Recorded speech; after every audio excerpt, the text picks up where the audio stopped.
भारत का इतिहास सिंधु घाटी की सभ्यता के जन्म के साथ आरंभ हुआ।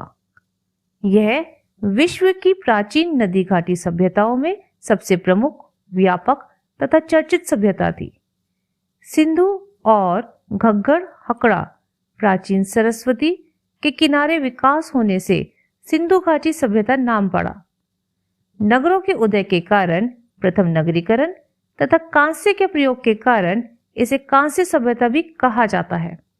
भगवान शिव और नाग के प्रमाण मिलने के आधार पर इस सभ्यता को निषाद जाति भील से संबंधित बताया जाता है। इस सभ्यता की सबसे विशेष बात थी यहाँ की विकसित नगर निर्माण योजना। हड़प्पा के अपने दुर्ग थे, जहाँ शासक वर्ग का परिवार रहता था।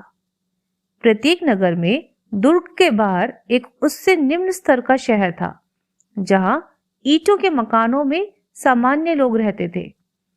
नगर के भवन जाल की तरह विन्यस्त थे, यानी सड़कें एक दूसरे को समकोण पर काटती थी और नगर अनेक आयताकार खंडों में विभक्त हो जाता था। हड़प्पा के भवन बड़े होते थे। वहां के स्मारक इस बात के प्रमाण है कि वहां के शासक मजदूर जुटाने और कर संग्रह में परम कुशल थे। ईंटों की बड़ी बड़ी इमारत देखकर सामान्य लोगों को भी यह लगेगा कि ये शासक कितने प्रतापी और प्रतिष्ठावान थे। हड़प्पा में अनाज रखने के कोठारों के दक्षिण में खुला फर्श, 2 कतारों में ईंट के वृत्ताकार चबूतरे, 2 कमरों वाले बैरक भी मिले हैं। सिंधु सभ्यता की अर्थव्यवस्था कृषि, व्यापार एवं पशुपालन पर निर्भर थी। वे गेहूं, जौ, राई, मटर, ज्वार आदि अनाज के साथ साथ तिल और सरसों भी उपजाते थे। हड़प्पाई लोगों को हाथी तथा गैंडे का ज्ञान था, किंतु घोड़े और लोहे की जानकारी नहीं थी। ये लोग दूध, मांस, कृषि कार्य और भार ढोने के लिए गाय, भैंस, भेड़ बकरी, बैल, कुत्ते, बिल्ली, मोर, हाथी, सुअर, बकरी व मुर्गियों को पाला करते थे।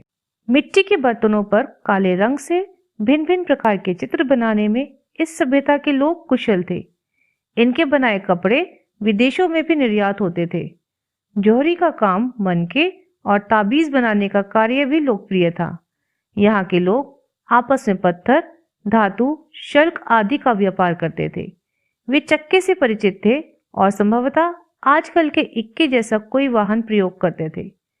अरब सागर के तट पर उनके पास कुशल नौवहन प्रणाली भी मौजूद थी।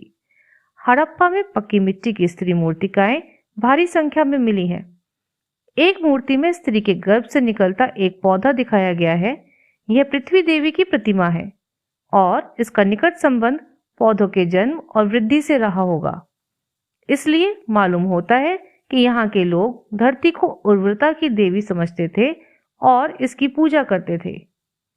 सिंधु घाटी सभ्यता के नगरों में एक सील पाया जाता है, जिसमें एक योगी का चित्र है, 3 या 4 मुख वाला। कई विद्वान मानते हैं कि यह योगी शिव हैं।